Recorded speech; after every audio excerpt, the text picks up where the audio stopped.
Assalamualaikum warahmatullahi wabarakatuh. Nahmaduhu wa nasta'inuhu wa nastaghfiruhu wa na'udzu billahi min syururi anfusina wa min sayyiati a'malina may yahdihillahu fala mudilla lahu wa may yudlilhu fala hadiya lahu. Asyhadu an la ilaha illallah wahdahu la syarika lahu wa asyhadu anna Muhammadan abduhu wa rasuluh. Allahumma shalli ala sayyidina Muhammad wa ala ali sayyidina Muhammad. Pemirsa yang dirahmati Allah Subhanahu wa taala, para alim, para ulama, asatidz wal asatidah, para kiai, para bunyai, semuanya saudara-saudara yang berkenan hadir di majelis ini, mudah-mudahan Anda semuanya selalu mendapatkan limpahan karunia, anugerah dan segala nikmat dari Allah Subhanahu wa taala. Mudah-mudahan Anda semuanya sehat walafiat. Segala aktivitasnya diberikan kelancaran oleh Allah Subhanahu wa taala. Mudah-mudahan apa yang menjadi hajat kita semuanya, hajat dunia, hajat akhirat dikabulkan oleh Allah Subhanahu wa taala. Amin ya rabbal alamin. Terima kasih atas dukungan dan kehadiran Anda semuanya. Tentunya dukungan Anda semuanya memberikan manfaat, menambah keberkahan kepada kami semuanya. Pada kesempatan ini kita akan membahas tentang seputar perpolitikan kita di saat ini. Alhamdulillah, sebagai sebuah nikmat dari Allah Subhanahu wa taala, Indonesia, negara kita sudah mengadakan pemilihan presiden dan wakil presiden dan juga pemilihan anggota legislatif. Saya ucapkan selamat bagi yang sudah terpilih, dan ini sebuah anugerah terbesar dari Allah Subhanahu wa taala, di mana pasangan Prabowo Gibran mendapatkan perolehan suara yang sangat luar biasa. Ini menandakan bahwasanya pasangan Capres-Cawapres Prabowo Gibran mendapatkan kemenangan. Ya, tentunya saya ucapkan selamat. Kemenangan ini adalah kemenangan kita semuanya, bukan hanya kemenangan Prabowo Gibran, tapi kemenangan seluruh rakyat Indonesia. Karena kita melakukan pesta demokrasi, bukan kita untuk saling membenci, melainkan kita untuk merekatkan kembali selama ini yang mungkin ada perselisihan, sehingga kita merajut kembali ikatan persaudaraan, persatuan dan kesatuan, sehingga kita siap menyongsong ke depan Indonesia yang lebih baik. Dan alhamdulillah, dengan kemenangan Prabowo Gibran ini juga tidak terlepas di balik sosok tokoh di belakangnya, yaitu Habibana Habib Lutfi bin Yahya. Beliau berjuang dengan segala kemampuan, beliau rela menjadi tim sukses dari Prabowo Gibran. Tentunya di balik semua atas izin Allah, tentunya ada doa-doa yang dilangitkan, doa-doa yang diijabah oleh Allah Subhanahu wa taala. Tentunya dengan wasilah perantara doa dari Habib Lutfi bin Yahya. Alhamdulillah atas usaha dan doa beliau, pasangan Prabowo Gibran bisa menang.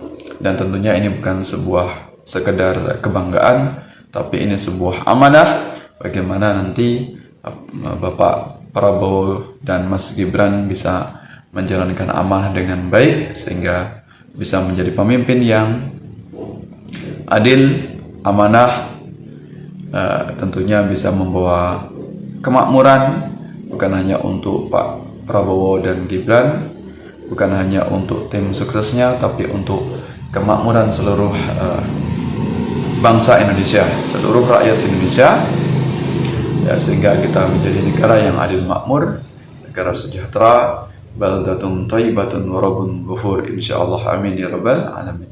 Tentunya dengan kemenangan Prabowo Gibran ini tentu ada pihak yang merasa dikecewakan, ya, ini kelompok yang selama ini sangat membenci Habibana Habib Lutfi bin Yahya. Mereka ini adalah kelompok-kelompok yang rasis, mereka ini adalah kelompok-kelompok yang membenci habaib, membenci dzurriyyah Rasulullah sallallahu alaihi wasallam. Kita tahu selama ini Habib Lutfi bin Yahya diam, tidak membalas segala kebencian yang mereka lontarkan, tidak membalas segala hinaan dan cacian, tapi Habib Lutfi bin Yahya memberikan contoh teladan yang baik kepada kita semuanya. Butuh kesabaran untuk menghadapi mereka-mereka yang selalu menebar kebencian. Jadi dengan cara diam, ini adalah jawaban terbaik bagi orang-orang yang bodoh. Maka kita tidak akan pernah bisa menghadapi orang-orang yang bodoh yang senantiasa menebarkan kebencian. Maka jawabannya adalah dengan cara diam. Inilah yang bisa mengatasi semuanya. Ya, jadi kita tidak akan mampu mengalahkan orang-orang yang selalu menebar kebencian, menebar onar, menebar provokasi. Tentunya kita semuanya, harapan kita semuanya adalah bagaimana para ulama dan habaib saling bergandengan tangan. Para ulama pribumi, zuriyah Wali Songo dan zuriyah Ba'alawi saling menyatukan, saling merajut persatuan. Indonesia ini bisa maju, bisa berkembang Islamnya dengan pesat. Ini bukan hanya 1-2 orang saja yang berperan, bukan hanya 9 Wali Songo, tapi ada banyak ulama-ulama yang tidak tercatat. Di antaranya adalah zuriyah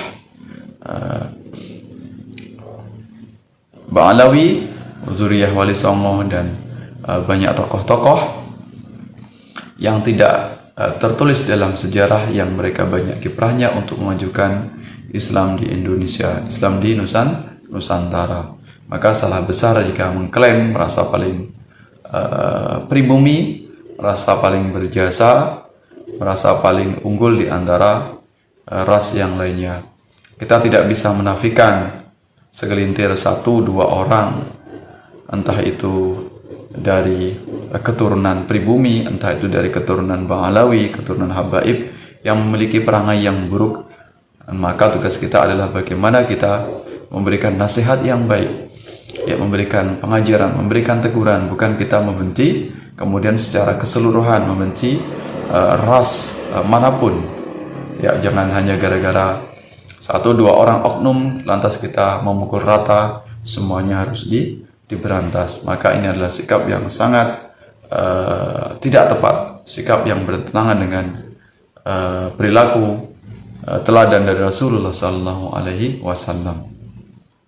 Maka dengan kemenangan Prabowo Subianto dan Mas Gibran Rakabuming ini, maka kelompok-kelompok yang punya agenda untuk memberangus Ba'alawi, punya agenda untuk menumpas zuriyah Rasulullah dari klan Ba'alawi atau para habaib, mereka akhirnya tertolak, mereka gagal.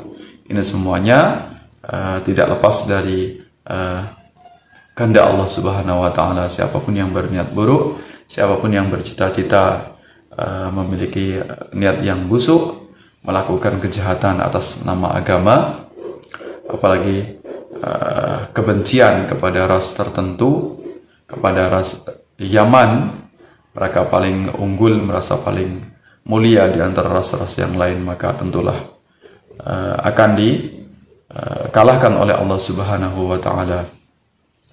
Wa makaru makarallahu wallahu khairul makirin.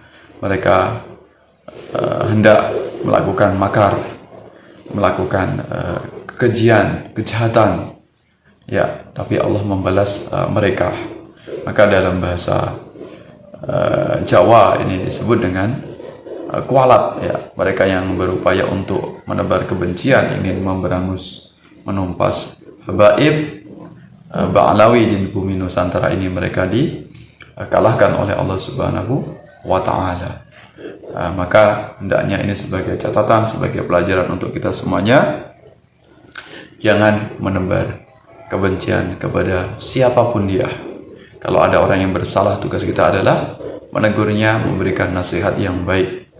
Kenapa para penebar kebencian ini hanya menampilkan 1-2 orang keburukan dari habaib, keburukan dari Ba'alawi? Kenapa tidak bisa bersikap adil? Kenapa dari sekian banyak oknum yang berbaca, tentunya akan banyak para habaib zuriyah Rasulullah yang juga memiliki kiprah, memiliki jasa, memiliki akhlak yang baik, akhlak yang mulia.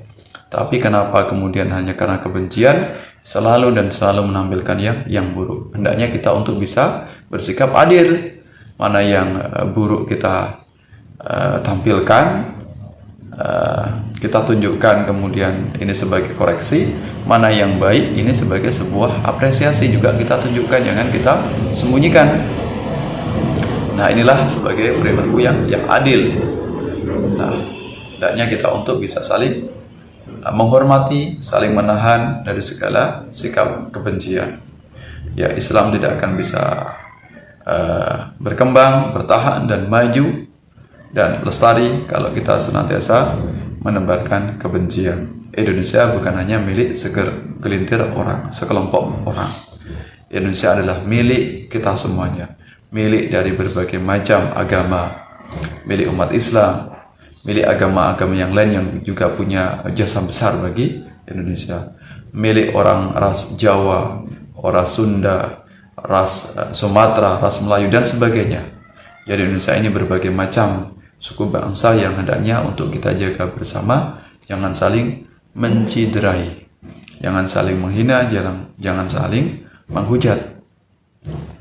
Ya, itu yang menjadi bahan untuk kita semuanya, untuk kita renungkan agar kita jangan tercabik-cabik, terpecah belah oleh orang-orang yang membenci kita. Banyak negara lain, negara asing, kelompok-kelompok yang lain berupaya agar negara kita dipecah belah, agar rusak persatuan di antara kita semuanya. Tapi karena kita semuanya bisa bersikap dewasa, bisa bersikap adil, bisa legowo, mendahulukan kepentingan bangsa di atas semua kepentingan golongan, kepentingan pribadi, kepentingan partai, kepentingan ras tertentu, maka hendaknya untuk kita bisa tetap bersatu padu. Jangan lagi menebar kebencian, provokasi atas ras tertentu. Ya, ini maka siapapun yang melakukan kejahatan tentu mereka akan kualat, ya. Maka ini sebagai sebuah teguran dari Allah Subhanahu wa taala, kelompok yang selama ini menghujat, mencaci maki, menghina habaib, menghina Alawi, hendaknya untuk bisa bertaubat sebelum nanti dihinakan oleh Allah Subhanahu wa taala lebih dahsyat lagi, lebih buruk lagi. Maka hendaknya kita menghilangkan, menyingkirkan segala kebencian. Ya, apapun dia agamanya, dia mengaku muslim, tapi kalau dia menebarkan kebencian, benci kepada ras tertentu, maka itu bukanlah muslim yang baik, bukanlah muslim yang sejati. Maka hendaknya saya sampaikan untuk segera bertaubat mereka yang menebarkan kebencian, benci kepada ras Ba'alawi, benci kepada ulama Yaman, benci kepada habaib, benci kepada zuriyah Rasulullah sallallahu alaihi wasallam. Nah, hendaklah untuk segera bertaubat sebelum dihinakan oleh Allah Subhanahu wa taala. Nah, mudah-mudahan bermanfaat untuk kita semuanya. Jangan lagi ada kebencian. Saya sangat mencintai zuriyah Wali Songo, ya, yang punya banyak kiprah peran bagi perkembangan Islam di Nusantara. Tapi jangan sampai penghormatan kita, kecintaan kepada Wali Songo kemudian menafikan, mengabaikan kecintaan kita kepada pihak-pihak lain yang juga banyak perannya, banyak jasanya bagi bangsa ini. Mudah-mudahan bermanfaat. Tetap kita bersaudara dalam ikatan Bhinneka Tunggal Ika, walaupun berbeda-beda tetap satu jua. Ya, ras apapun kita, Jawa, Melayu, Sunda, Ambon, Papua, ya, ras Arab, ras Cina, siapapun dia, Tionghoa, ya, apapun agamanya, jika kita sebagai bangsa Indonesia, hendaknya kita jaga persatuan itu, jangan sampai bercerai-berai. Al-Quran sudah memberikan pelajaran kepada kita semuanya. Al-Quran memberikan nasihat, wa'tasimu bihablillahi jami'aw wala tafarraqu. Hendaknya kalian semuanya berpegang teguh kepada agama Allah dan janganlah kalian semuanya bercerai-berai. Wallahu a'lam bishawab. Mohon maaf atas segala khilaf, segala kekurangannya. Terima kasih atas perhatiannya. Wal afu minkum wallahu muwaffiq ila aqwamit thariq. Wassalamualaikum warahmatullahi wabarakatuh.